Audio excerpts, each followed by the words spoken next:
Continuamos una semana más nuestro relato de la Guerra Civil Española en tiempo real. Hoy es 17 de julio de 1937 y acaba de cumplirse el primer año de la guerra, desde que, tal día como hoy, en 1936, el golpe de Estado previsto para el 18 tuvo que adelantarse en Melilla. Desde entonces han cambiado muchas cosas, tanto en lo político como en lo militar.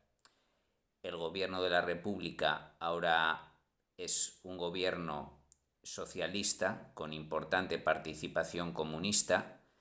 También están presentes los nacionalistas catalanes y vascos, que estos últimos ahora tienen su estatuto, pero no su territorio.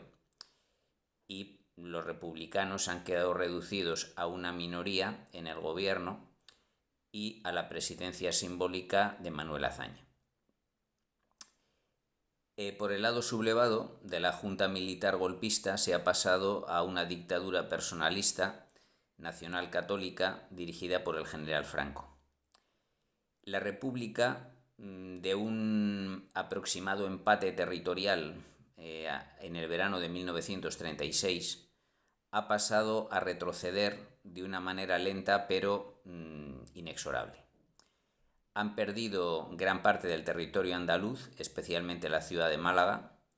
Han perdido las dos capitales de Extremadura, sobre todo Badajoz, que es la que cayó en el segundo mes de la guerra. Han perdido la provincia de Toledo, en Castilla la Nueva, y han perdido las dos provincias vascas que se mantenían leales al gobierno. Continuando con la situación actual, en lo estratégico, en lo táctico, hay que retomar la batalla de Brunete. Recordemos que la semana pasada la República interrumpió los planes de Franco de atacar, es decir, de continuar su ofensiva desde Bilbao hacia Santander, atacando sorpresivamente en 4 teatros de operaciones: en Madrid, en Teruel, en Badajoz y en Jaén.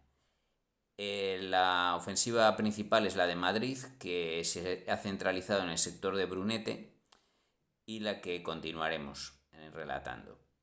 Es una batalla que será de duro desgaste. Además, no he mencionado el terrible calor que está haciendo estos días de julio en la provincia de Madrid, la falta de agua que va a afectar a ambos bandos. Y a pesar de ello, los ataques republicanos continúan esta semana. El día 11 de julio, la 12 Brigada Internacional toma las localidades de Villanueva del Pardillo y Villafranca del Castillo. La primera está a 11 kilómetros de Las Rozas, en la carretera de La Coruña, y la segunda a orillas del río Guadarrama. No obstante, no es la ruta principal de avance, ya que el objetivo no era dirigirse hacia Madrid, sino avanzar hacia la carretera de Extremadura. El 12 de julio, además, entra en acción unos nuevos aviones alemanes cedidos al gobierno de Franco, que son los cazabombarderos Messerschmitt 109, muy utilizados en la Segunda Guerra Mundial y que por su calidad van a superar a los aviones soviéticos que llevaban usando los republicanos. De manera que a partir de esta fecha la superioridad aérea de los franquistas va a ser notable y va a influir en que 2 días después, el 14 de julio, después de que no se consiga avanzar más de los lugares mencionados, el alto mando republicano decida parar la ofensiva. Solo han logrado avanzar 12 kilómetros de profundidad hasta las puertas de Boadilla del Monte, Villaviciosa de Odón, Sevilla la Nueva y Perales de Milla, es decir, a todavía varios kilómetros de la carretera mencionada.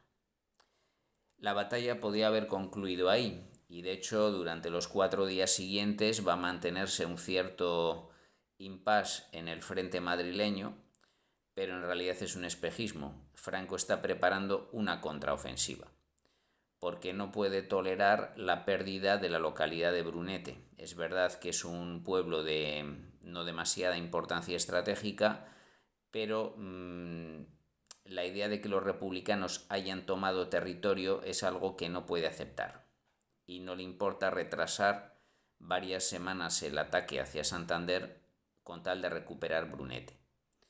De manera que el día 16 de julio organiza una fuerza de contraataque y pone al mando al general Varela. Esta fuerza está formada por 60.000 soldados, un tercio de ellos marroquíes, 180 cañones, 20 carros de combate y 100 aviones, entre los que destacan los ya mencionados Messerschmitt. Las fuerzas franquistas se van a distribuir en 3 divisiones y 2 brigadas de Navarra, que son equivalentes por número de hombres a una división.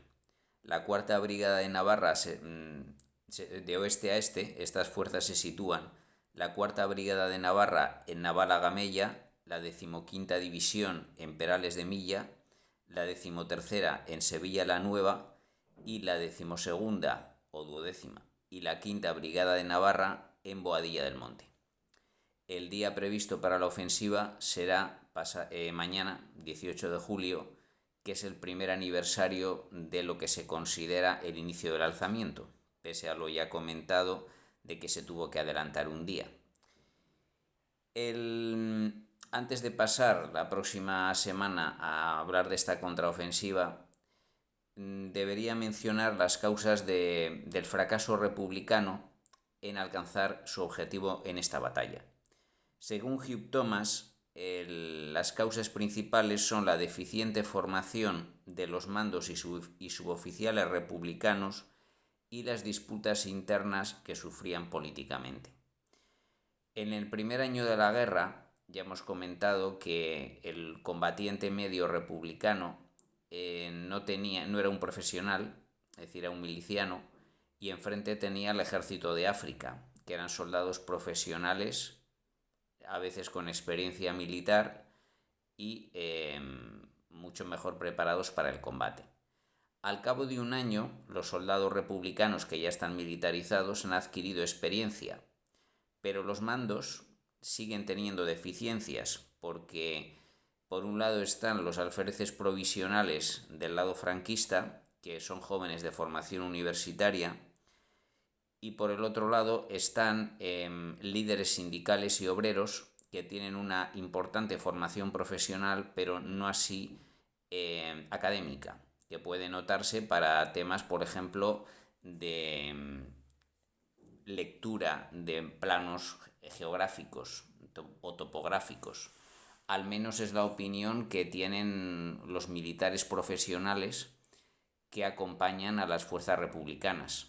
Según el presidente Azaña, el coronel Menéndez le había dicho que los líderes militares que procedían de las milicias no tenían dicha formación, ni les interesaba tenerla. Hablando de Modesto, Lister, Cipriano Mera, Valentín González, llamado el Campesino, Menéndez le habría dicho a Azaña que el único que sabe leer un plano es el llamado Modesto. Los otros, además de no saber, creen no necesitarlo. Sea cierto o no, es posible que en esta falta de formación o basada en una experiencia apresurada en el combate pueda influir en el mando de las unidades en batalla. También otra causa que añade Hugh Thomas es que en las academias que se estaban formando en ambos bandos para la preparación de oficiales y suboficiales, la doctrina alemana que seguían los franquistas, que contaban con asesores del Tercer Reich, era más moderna, estaba más aplicada a la guerra moderna que la doctrina soviética que aplicaba la República, que contaba con asesores que tenían experiencia de la guerra civil rusa. Es decir, la formación franquista era más moderna que la que recibían los del Ejército Popular.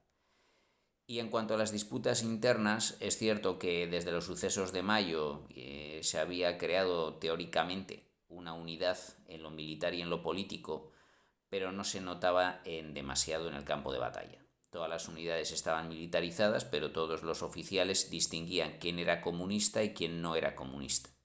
Entonces eso se notaba a veces en la coordinación y nombramientos. Veremos de todas maneras si este ejército va a funcionar a la hora de defender el escaso territorio conquistado en Brunete de la contraofensiva franquista que se prevé la próxima semana. Mientras tanto, recordemos que paralelamente a la batalla de Brunete se seguía combatiendo en Extremadura, en Aragón y en Andalucía. En lo que es el frente de Andalucía no hay novedades, aunque se sigue luchando, pero no hay cambios territoriales. Pero sí los hay en el frente de Extremadura, donde de hecho el día de hoy se pone fin a la ofensiva porque es la que sufre el mayor fracaso de las cuatro. El día 17 de julio, tras el fracaso en la zona norte de la provincia de Badajoz, cruzando el Guadiana, los republicanos intentan ahora atacar por el sudeste de la provincia, desde el límite con Córdoba. La 38 División de Republicana ataca la localidad de Campillo de Llerena desde Peraleda del Zaucejo y Granja de Torrehermosa. Sin embargo, carecen de apoyo aéreo y son rechazados por la brigada hispano-italiana Flechas Azules, que estaba situada en Higuera de la Serena. Por lo tanto, tras un breve combate, el frente de Extremadura vuelve a quedar paralizado. No así el de Aragón, donde, sin embargo, las noticias son aún peores si cabe para la República. Recordemos que al principio la ofensiva contra Albarracín en la provincia de Teruel había sido prometedora porque había dejado a sus defensores aislados en la parte alta del pueblo, en la catedral y el ayuntamiento, desde el día 8 de julio. Sin embargo, el 11 de julio salen 8 batallones en su auxilio desde las localidades de Cella y Santa Eulalia. 4 de estos batallones son de la Legión irregulares, es decir, son banderas de la Legión y tabores de regulares, y no son rival para las tropas republicanas. De manera que el día 14 de julio Albarracín es liberado, el día 15 la localidad de Monterde, al norte de Albarracín, y el día 16 estas tropas hacen retroceder a los republicanos a sus puntos de partida del día 7 de julio, es decir, de cuando avanzaron hacia Albarracín. Sin embargo, aquí el contraataque franquista no se detiene, sino que intentan explotarlo y el día 17 de julio, es decir, hoy, empiezan a avanzar las fuerzas sublevadas hacia los Montes Universales, es decir, intentan ocupar todo el sur de la provincia de Teruel hasta el límite de Cuenca. Veremos a partir de la semana próxima si consiguen o no este objetivo. Concluida así el relato de los acontecimientos militares, que no son pocos, debemos pasar al de los acontecimientos políticos, que también son abundantes. Por lo que se refiere a la política interior en el bando franquista, el día 11 de julio el gobierno de Burgos crea la Inspección de Campos de Concentración de Prisioneros.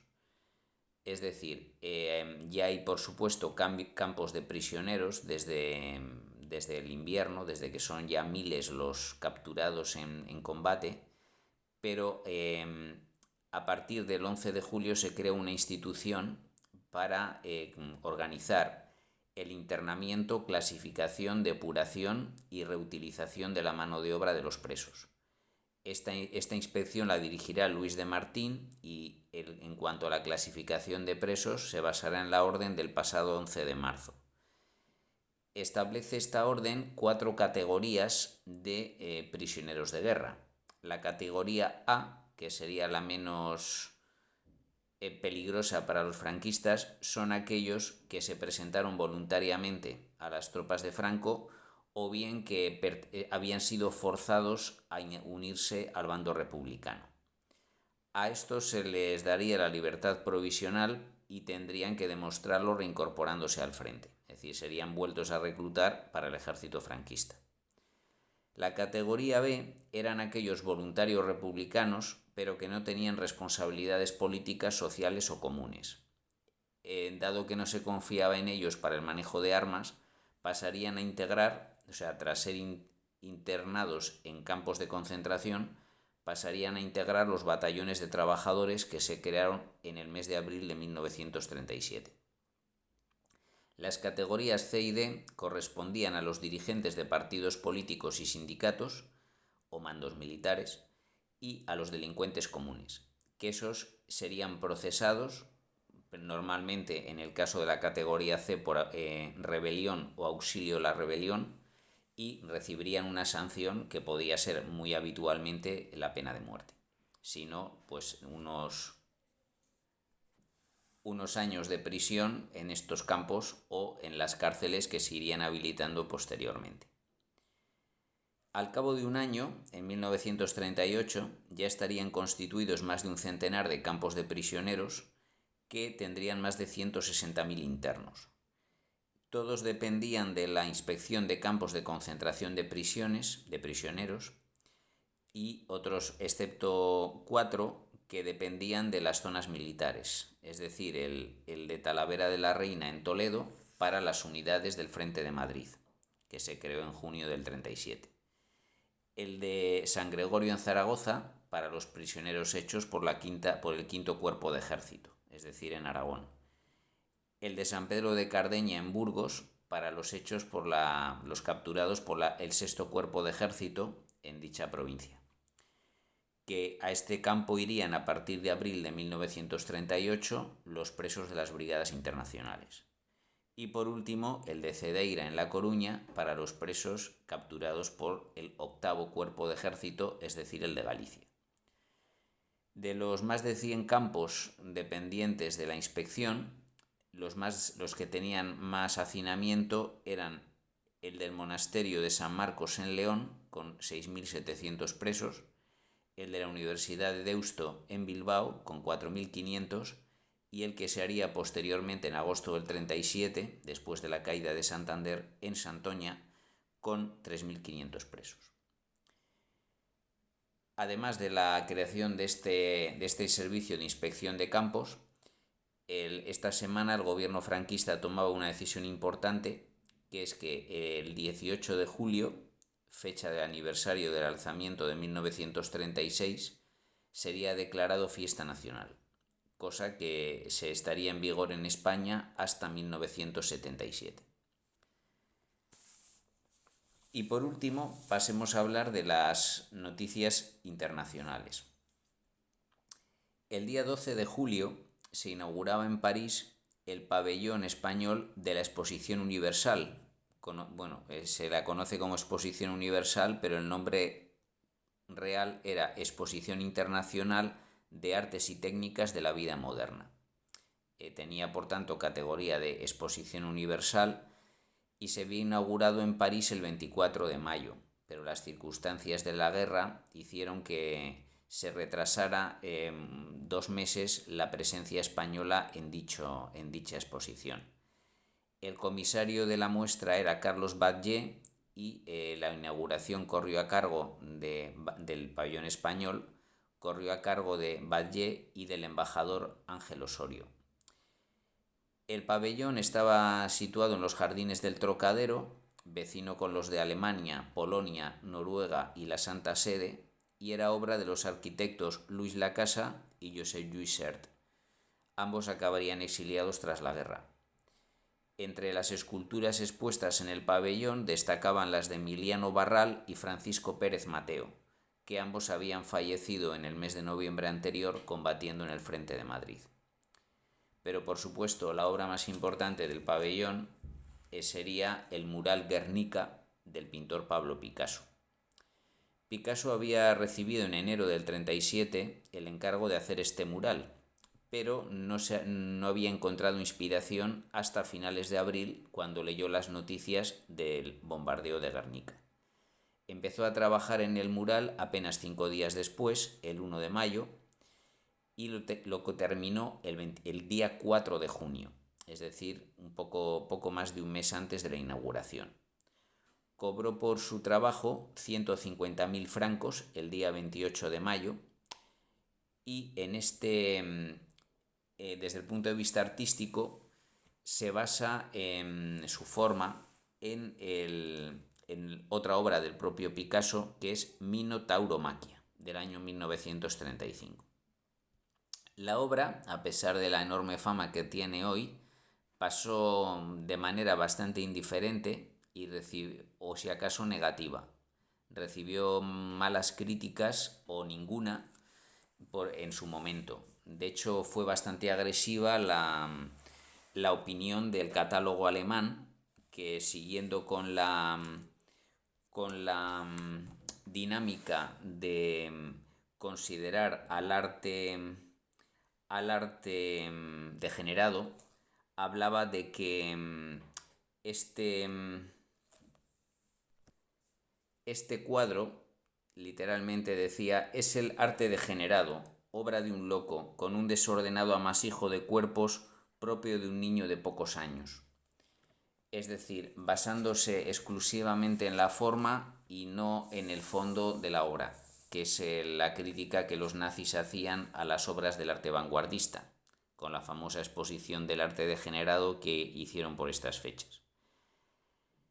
Sin embargo, a pesar del mal pie con el que entró este mural en la historia del arte, acabaría con los años logrando muchísima fama. De hecho, tras cerrarse la exposición en el mes de noviembre, el mural se trasladó a varios países europeos para dar conocimiento a los crímenes de guerra franquistas principalmente, pero después de la guerra se movió por Estados Unidos y Japón hasta que acabó, por decisión de Picasso, establecido en el Museo Americano de Arte Moderno, el MoMA, en Nueva York, en el año 1956, dejando establecido que no volvería a España hasta que se estableciera una república democrática. Muerto Picasso en 1973 y Franco en 1975, cierto es que España no volvió a ser una república, pero las autoridades norteamericanas y el MoMA consideraron que en 1981 España ya era una democracia asentada y el cuadro podía volver. Tras largas negociaciones se llevó en 1981 al Casón del Buen Retiro, en Madrid, y desde 1992 puede contemplarse en el Museo Reina Sofía. Por otra parte, continúan las reuniones poco operativas del subcomité de no intervención, ya que el embajador de los Países Bajos había propuesto crear un compromiso para controlar la no intervención.